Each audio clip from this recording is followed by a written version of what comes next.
Thomas and the Shooting Star, Thomas and Friends. Illustrated by Tommy Stubbs.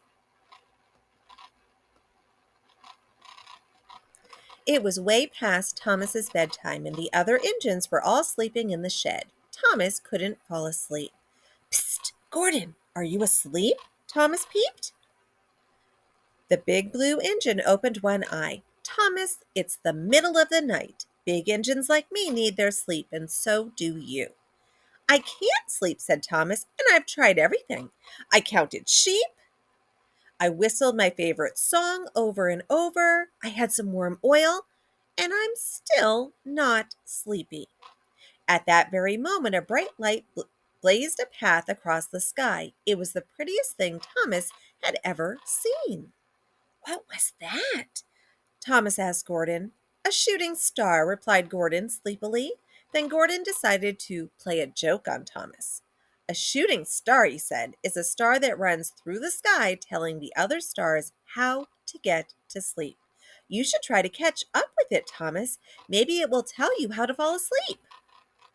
Wow, thanks, Gordon. I think I will, said Thomas. Then quietly, so as not to wake the other engines, he crept out of the shed and set out after the shooting star. Now I can get some sleep. Gordon smiled sleepily and closed his eyes. Thomas steamed down the tracks and through the countryside to get a better view. He puffed to the top of a nearby hill. There were lots of twinkling stars in the sky, but not the shooting star. When he looked down the track, he saw a bright light in the distance moving toward him. There it is, he peeped happily. It's coming to tell me how to get to sleep. Thomas chugged toward the light, but it wasn't the shooting star after all. It was Percy pulling the night mail train. Hello, Percy, Thomas sighed. Thomas, what are you doing out at this time of night? Percy asked. Isn't it past your bedtime?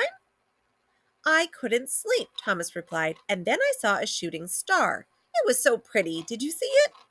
I've been busy delivering the mail, Percy answered. The only things I've seen is all these bags of letters and parcels I have to deliver. Well, I am going to catch up to the shooting star, and it is going to tell me how to get to sleep. Gordon told me so. And Thomas hurried past Percy and down the track.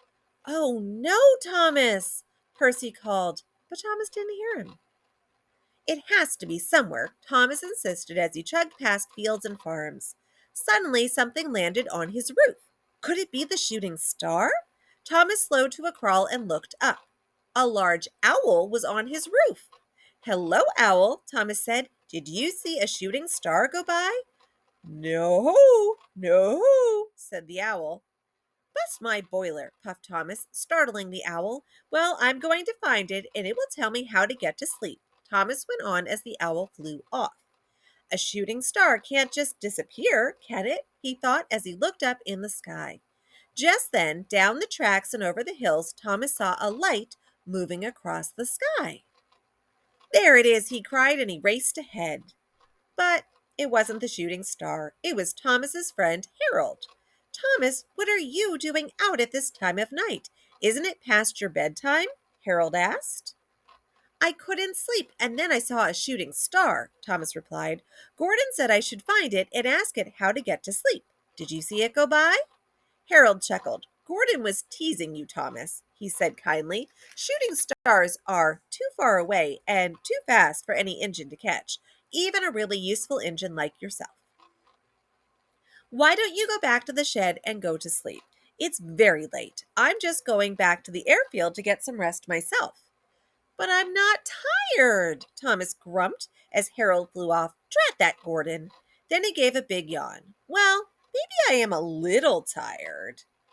Thomas slowly started back to the shed. The whole way home, he tried to think of some trick to pay Gordon back, but he was so tired he could barely keep his eyes on the track. Finally, he rolled into the yard. Edward was awake. Where have you been? He asked. Oh, Edward, I couldn't sleep, and I saw a shooting star, said Thomas. Gordon told me if I caught the star, it would tell me how to fall asleep. Then I saw Harold, who told me that Gordon was tricking me. Thomas yawned again. Maybe you didn't catch the star, but you certainly look sleepy, said Edward. Hey, that's right, Thomas smiled as his eyes drooped shut. Gordon was kind of right up after all. Edward laughed. Well, if Gordon said that by chasing a shooting star you'd learn how to fall asleep, he certainly seems to have been right. But Thomas didn't hear him. He was already sound asleep. Thank you for listening.